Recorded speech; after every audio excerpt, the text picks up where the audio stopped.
Magandang araw po sa inyo lahat. Welcome po sa panibagong video natin dito sa Makapili TV.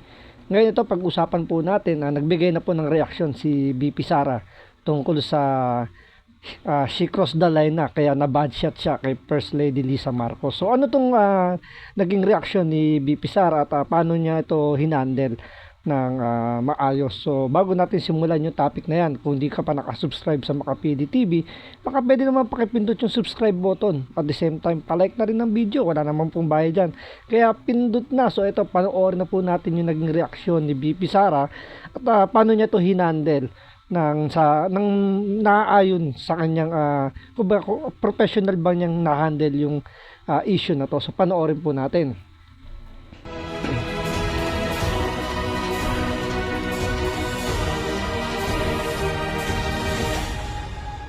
Mga kababayan, bilang tao, karapatan ni unang ginang Lisa Marcos na makaramdam ng sama ng loob at galit.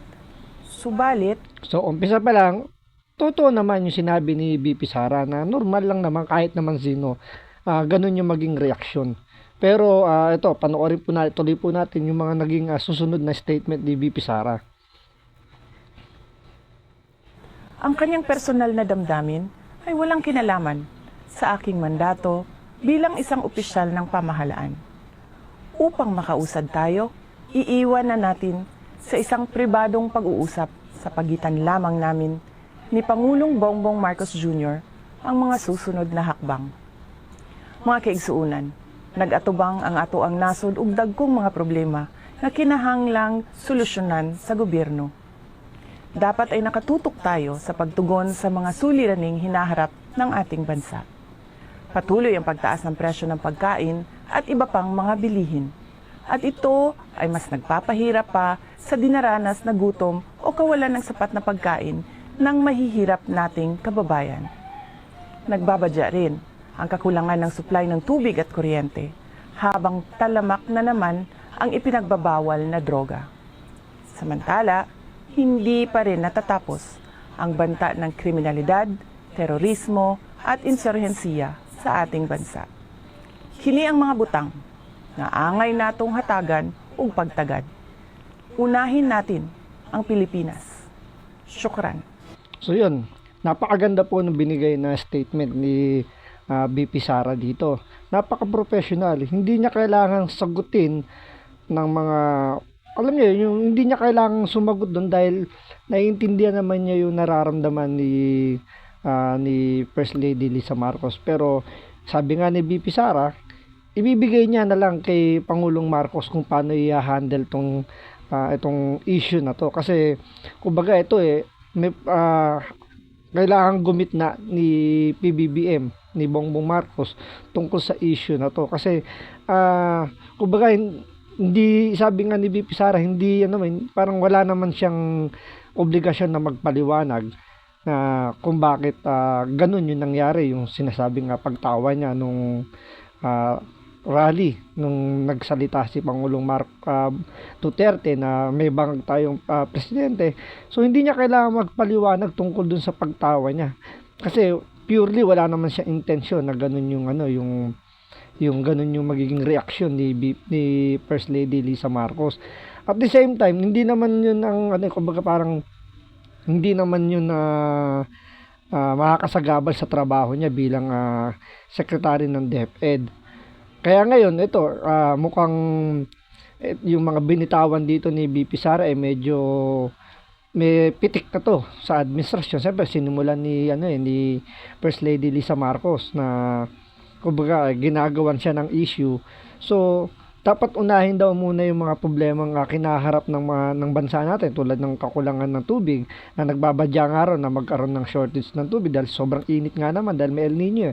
Siyempre, pag kinulang ng tubig, may mga source tayo ng kuryente na umaasa sa hydroelectric plant. So pag wala na kumonti yung tubig, mababawasan din yung supply natin ng kuryente na pinoproduce ng hydroelectric. So yun yung mga nakikitang problema ngayon ni BP Sara. Kaya hindi niya kailangang patulan yung inumumukmuk dito ni First Lady Lisa Marcos na sinasabing patawa-tawa siya. So parang sa kanya napakababaw lang na issue yan para patulan pa. Napakaraming problema na dapat unahin kaysa yung issue na niya, yung tinatampururot niya rito kay VP Sara.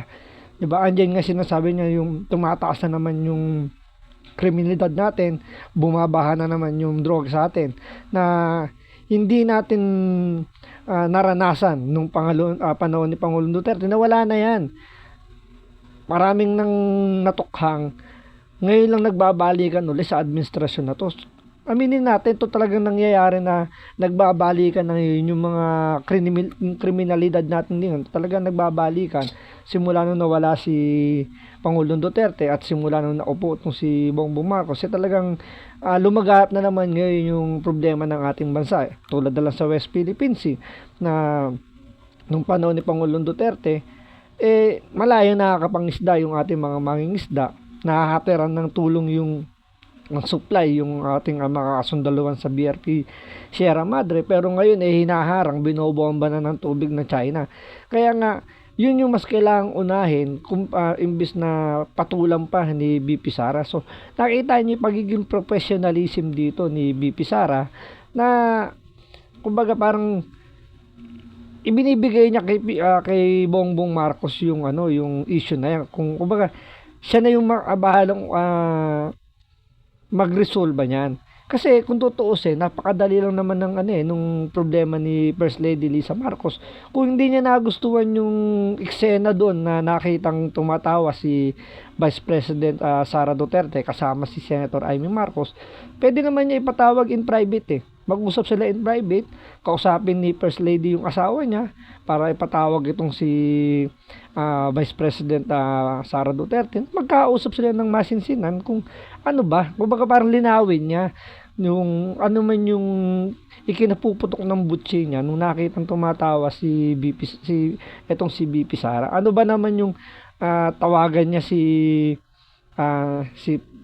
President Bongbong Marcos, ipakisuyo kay kay Vice President Sara Duterte para magkaliwanagan nga na hindi naman dapat na umabot pa na kailangan pa sa social media, umabot sa media yung problema na yun. Kung tutusin nga, si First Lady Lisa Marcos pa yung nagkaladkad sa kahihiyan dito kay Bongbong Marcos 'Di ba? Parang dito makikita nyo na ang First Lady is nakikialam. Nakikialam siya kung paano magpatakbo ng administrasyon nitong si Bongbong Marcos. Tulad nun, walang imik si Bongbong Marcos nung nagkaroon ng rally at tinawag na bangag ni President Duterte itong si Bongbong Marcos. Ang nag-react si First Lady. 'Di ba? Dapat ang una mag-react nun is si Bongbong Marcos. Pero ano nangyari? Si First Lady yung nag-react at ang tinutumbok niya si BP Sara. So kaya ngayon dumadami ngayon yung mga nananawagan, mga kaalyado, mga sumisipsip dito sa administrasyon na mag-resign na raw si BP Sara as Deputy Secretary dahil merong bulong-bulungan na meron silang gustong ilagay. Alam nyo kung sino? Si Leni Robredo. Yun ang plano nilang ilagay bilang Deputy Secretary na papalitan tong si BP Sara. Siyempre, etong si BP Sara, hindi naman to basta-basta mag-resign siguro. Hindi siya basta-basta mag-resign hanggat walang sinasabi si PBBM. Kasi sa kailan dalawa, wala naman silang problema dahil hindi naman kailangan ni BP Sara na na makihalubilo rito kay First Lady Lisa Marcos. Sa kanya, purely trabaho lang siya. So hindi naman kumbaga parang no bearing naman na pakisamahan mo yung First Lady. Wala naman bilang yan. Ano ba bilang ng First Lady sa pamahalaan natin? Wala naman sa bagay. O nga pala, nakakalimutan ko, ang First Lady nga pala ang nagpapatakbo ng bansa natin, hindi nga pala yung Presidente. Yan nga pala yung nagiging bulong-bulungan. Kaya nga pala, kailangan pala makisama nito ni First Lady, ni BP Sara dito kay First Lady dahil siya nga pala yung bumubulong-bulong kay PBBM kung anong gagawin. So, ngayon na sinasabi ngayon ni Vice President Sara Duterte na ibibigay niya lang niya kay PBBM kung ano yung magiging pasya niya. So malamang sa malamang bubulungan na to or baka mabulungan na to si PBBM na tanggalin na sa gabinete itong si VP Sara. So abangan po natin sa mga susunod pang mga araw kung ano yung mangyayari dito sa pagsagot ni VP Sara Duterte doon sa bad shot ni First Lady Lisa Marcos. So maraming salamat po sa panonood. Ingat po kayo.